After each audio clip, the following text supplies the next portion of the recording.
Le Vietnam. Ici, 2 habitants sur 3 vivent encore du travail des champs.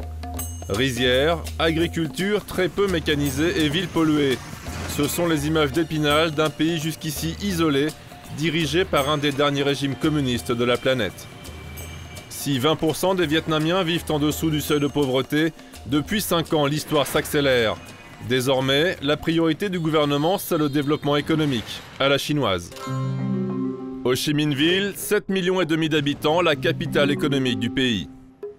À la périphérie nord de la ville, un parc industriel accueille depuis peu les plus grandes entreprises high-tech étrangères. Même le géant américain Intel vient d'ouvrir ici l'un de ses plus gros complexes. On essaye de mixer la culture Intel avec celle du Vietnam. Derrière ce comptoir, vous pouvez voir une rizière typique du pays. Et ce qui est intéressant, c'est qu'en bas à gauche, on a une personne qui utilise un ordinateur connecté en Wi-Fi avec notre technologie. Rick Howard est le directeur de l'entreprise. Sous ses ordres, 800 personnes dans des locaux flambant neufs, agrémentés de jeux vidéo, de billard ou de salles de sport. Pour les jeunes diplômés vietnamiens qui travaillent ici, de quoi goûter un peu au rêve américain. Ici, je peux progresser dans ma carrière sans payer et sans connaître des gens bien placés. On réalise ici des produits de grande valeur. Je suis fier de travailler pour Intel et je gagne mieux ma vie. Le salaire de ce technicien, 350 € par mois. Un salaire 3 fois plus élevé que le revenu moyen local.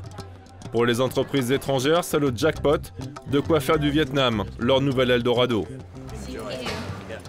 La Chine est en train de devenir trop chère, les coûts augmentent de plus en plus. Les entreprises décident donc de venir ici. Ça donne au Vietnam un rôle plus important parce que les deux pays sont voisins.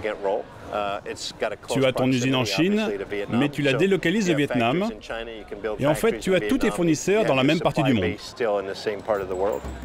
Après la Corée du Sud, Singapour et Taïwan, le Vietnam veut devenir le nouveau dragon asiatique. Et comme en Chine, ce sont les communistes qui mènent le bal. À la mairie de Ho Chi Minh Ville, les bureaucrates du parti n'ont plus qu'un seul objectif en tête, draguer les investisseurs étrangers. Dans les prochaines années, nos priorités vont être l'aménagement des routes, des ponts, des égouts. Et on fait aussi désormais attention aux problèmes liés à l'environnement. C'est la clé pour attirer les entreprises étrangères à Ho Chi Minh Ville. Et ça marche, à Ho Chi Minh Ville, usines, hôtels et immeubles de bureaux poussent comme des champignons. Résultat, 7% de croissance par an. De quoi voir émerger une classe moyenne et même des nouveaux riches. Nous sommes à l'inauguration du Lunch Club, une boîte de nuit très sélecte montée grâce à des capitaux étrangers mais aussi vietnamiens. Un club dont l'existence était impensable ici, il y a encore 5 ans. Signe de modernisation du pays, entre musique kitsch et grand sourire, les nouveaux riches vietnamiens s'enivrent désormais sans complexe, à l'image de Kim Lien, une riche femme d'affaires. On a travaillé dur pour devenir riche. Les pauvres n'ont qu'à faire la même chose. Le problème dans notre pays, c'est que notre culture traditionnelle infantilise et déresponsabilise la population. Le lendemain, nous retrouvons Kim Lien. À la tête d'une des plus grosses sociétés d'assurance du Vietnam, elle doit son succès en grande partie à son mari, un proche du Premier ministre.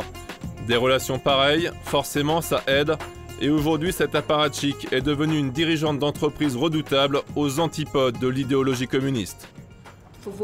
Je veux être numéro 1 de l'assurance au Vietnam. J'ai potentiellement 90 millions de clients. Je veux vendre une police d'assurance à chaque Vietnamien, donc ça peut faire 90 millions de contrats.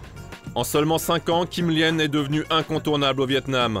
La businesswoman fait souvent la une des chaînes de télévision, signant des contrats et montrant la voie de la prospérité au reste du pays. Car pour cette ambitieuse, c'est bien ici qu'il faut faire du business. La crise économique dans le monde ne nous touche pas, parce que nous ne sommes pas encore très connectés. Je crois que l'Europe ne peut plus avancer. L'avenir est ici. De nombreux autres Vietnamiens en sont eux aussi convaincus, notamment les Viet Kieu. Les Viet Kieu, ce sont ces exilés qui ont fui la guerre dans les années 70 et qui reviennent depuis l'ouverture à l'économie de marché faire des affaires dans la mère patrie. Voici les bureaux du personnel. Don Lam est l'un de ces exilés de retour. Il a longtemps travaillé pour une société canadienne, mais aujourd'hui les rôles sont inversés. Ce sont des Canadiens qui sont sous ses ordres. Son entreprise est le plus riche fonds d'investissement du pays. Nous investissons essentiellement dans les entreprises vietnamiennes qui ont besoin d'argent pour agrandir leur business. On investit dedans, on les aide à se développer et puis on les cote à la bourse. En tant que Vietnamien, on a toujours à cœur de revenir ici. On y revient pour faire quelque chose de bien, pour aider le pays à se développer, à prendre son envol. Don Lam est un patriote, mais c'est aussi un homme d'affaires avisé. Ce centre commercial de luxe lui appartient. La visite guidée se fait au pas de charge. Le temps, c'est de l'argent. Qui vient avec moi? Allez, venez vite. Et pour rentabiliser son investissement, Don Lam a pensé à tout. La population vietnamienne est très jeune. Elle a besoin de s'amuser. Et ici, il y a du bowling, du karaoké, des restaurants. Et ça marche très bien. Regardez les Vietnamiens. Ils sont tous fins ou minces. Avec ces fast-foods, ils vont devenir vite enrobés. Alors pour perdre du poids, ils iront à la gym juste au-dessus. Un pragmatisme affiché et décomplexé à l'image de celui des autorités du pays. Pour construire les quartiers résidentiels qui fleurissent depuis quelques années, les promoteurs immobiliers, souvent liés au gouvernement communiste, ne s'embarrassent pas de scrupules et exproprient à tour de bras. Dans ce vieux quartier d'Ho Chi Minh Ville, les habitants viennent d'apprendre qu'ils n'avaient que quelques jours pour quitter les lieux.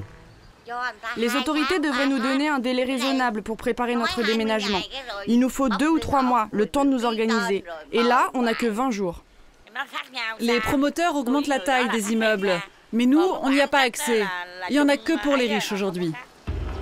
Une révolution économique qui ne profite qu'à une infime frange de la population, un gouvernement communiste qui laisse peu de place à la critique. Quelques intellectuels commencent à dénoncer ce système. L'opinion publique est très en colère. Si le gouvernement ne réagit pas vite et de façon efficace, il y aura des troubles sociaux, des problèmes économiques et même politiques. Et dans cette nouvelle économie, si vous avez des capitaux, vous pouvez les utiliser pour vous enrichir. Si vous avez du pouvoir, vous vous servez de ce pouvoir pour devenir riche, et cela se fait souvent de façon illégale. Résultat, les conflits sociaux se multiplient. Sur ces images amateurs, des protestataires s'opposent à des expropriations sauvages. Pas une semaine ne se déroule sans manifestations similaires. Le PIB du Vietnam a beau avoir doublé en seulement 4 ans, sans changement profond de gouvernance, le miracle économique restera sans doute un mirage pour beaucoup.